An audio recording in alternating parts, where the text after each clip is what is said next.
everybody, welcome back to the Ocean Aquatic shop. Standing here in front of our new fish tanks, we were able to actually pick up some new additions to the shop from a aquaculture company that was moving. So we have 4 new tanks in the shop right now. There's a 190-gallon tank for our fish system that we're going to be setting up here in the near future, and these are both, I want to say 120s or 150s, something like that. But anyway, they do need to be cleaned and scrubbed real good, as you can tell, but they're in really good condition, and we're going to be getting them set up to be run in the main retail display area. We have a new acrylic tank set up and run right now. This one is going to be going up against this far wall, and it's going to make an L shape with the acrylic tank and the 2 glass tanks against this wall. Here is an update for outside. No more big old bumpy rocks or any kind of electrical stuff that was dug up.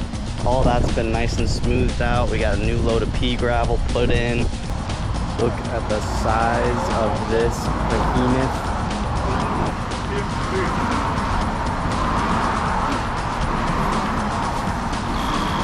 190.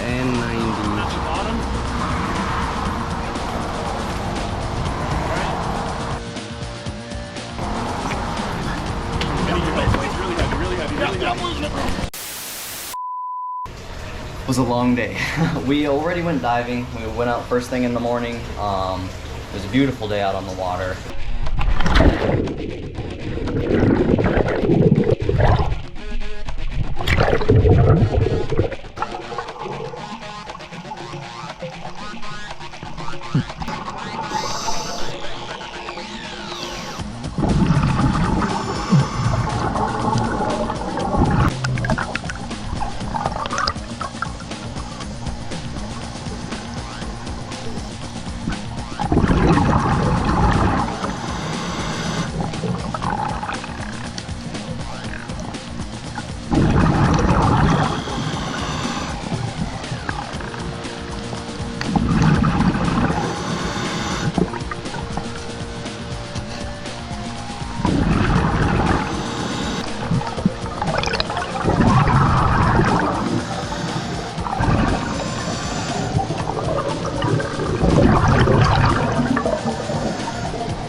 Good? Can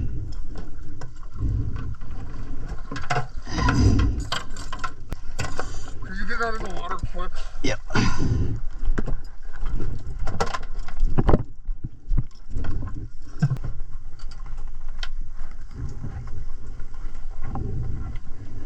Let's take a look at what we have in here today. As you can tell, there are a lot of gorgonians.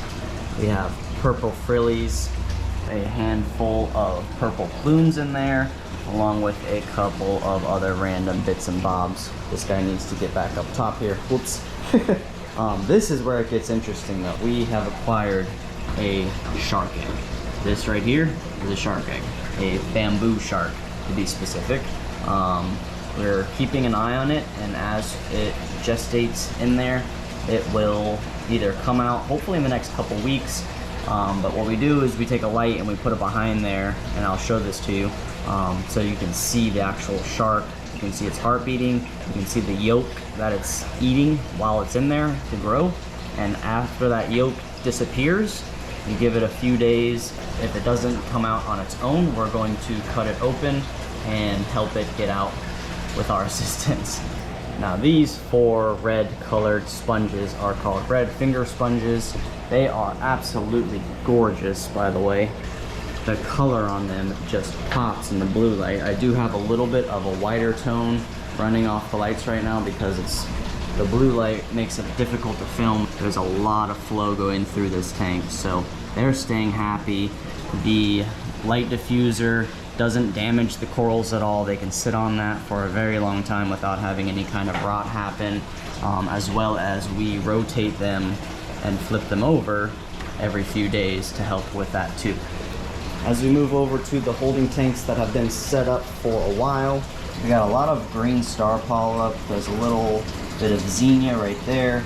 Rhodactis, lots of Rhodactis. These two are beautiful specimens. This tank we're going to be disassembling this weekend. We're gonna get the water out of it so that we can move our acrylic tank, which is right here, into this corner. That essentially starts the line of what will be our permanent display area. So it's really exciting to be at this point.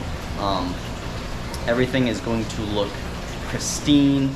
The wire management is going to be lovely. As you can tell, this one was temporarily set up, as I said in the last video. So wire management and plumbing and everything is kind of everywhere. Serves its purpose just fine. We want it to be kind of more aesthetically pleasing moving forward though. So this is going to make a mess.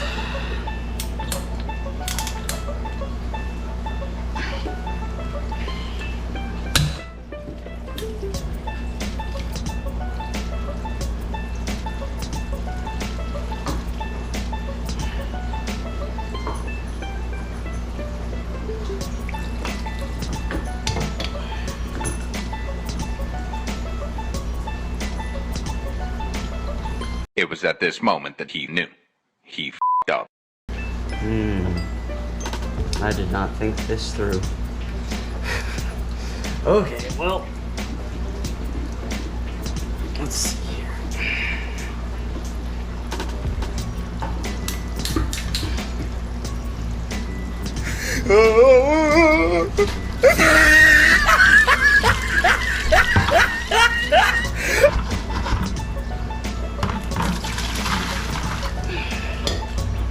We solve one problem at a time. Well, oh man. So here's what's happening. So my finger right now is what's keeping all of that water from flowing out. And somewhere there's gonna be a cap in the shop. The question is, what am I gonna do in the meantime while I find that cap without having water running all over the place? That box that's behind Ruby right there, I'm praying that there is a 3/4 inch PVC cap in that box. What the dog doing? Because it has a lot of little fittings in it, and if I can bolt over there real quick and run back over here and jam my finger back in this pipe and dig through that and hopefully find a cap, this will not be an issue. If there's not a cap in there, we're going to have to get creative in a different way. Yes, there are some benefits to working by yourself, and then there's some serious drawbacks occasionally. Alright, I'm ready to make my move because the circulation in my finger is not doing so good. So, this is my goal right here. 3, 2, 1, go! Okay. Oh, no. Well, there is not one. I have Teflon tape. Here. I've got some fuse tape too. That might be helpful. Now, I have this, which is another fitting that's already glued together. So, I'm going to plug that, and that should cap it off temporarily long enough for me to actually find a cap and mop up a little bit, because now there's water on the floor.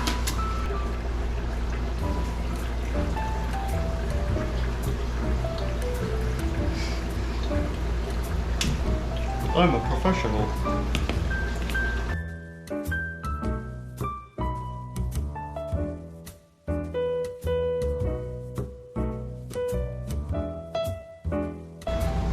Okay. That's not bad. I think that might do it. It'll at least be enough to temporarily get it, I believe. Alright, hopefully I can just like pull my finger out and then push this on real quick and it'll stop. So we're gonna find out. Oh yeah. Okay. That is not terrible. I'm going to go look for a cap right now. Okay, after a little bit of searching, I found a 3/4 inch cap. So I'm now going to, where this elbow is connected, I'm gonna cap that off, wrap it up with the fuse tape, and that's going to take care of that for the evening. Oh, the things we get ourselves into. But conveniently, when you have a fish shop or a coral shop, you end up having a collection of fittings laying around. So I had what I needed to fix the job. We're gonna go ahead and take care of that now, but that was funny. Whoops. Other than not do it in the first place, what would you guys have done in that situation? If you had your finger holding in all of the water to your entire fish system and nobody else is around, what would you have done? Tell me in the comments. In case you didn't understand what I was saying while I was down there dealing with that, these tanks are much fuller than they usually are, as well as the sump. So everything's up right now because we pumped as much water into the system as we could to keep while we decommissioned that tank. And what happened is the drain pipe is now has this volume of water on top of it, and it's pushing back down the drain pipe towards it rather than draining into the sump like it usually does. And I didn't think of that until the line was cut. So that is what occurred there. Now we can get back to work.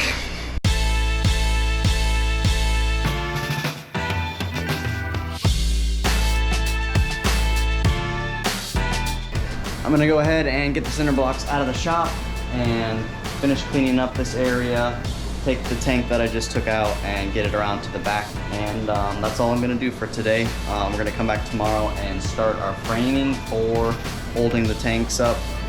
So we're gonna be cutting up some wood and doing some stud finding and drilling and stuff tomorrow. And continue on from there. So see you mañana.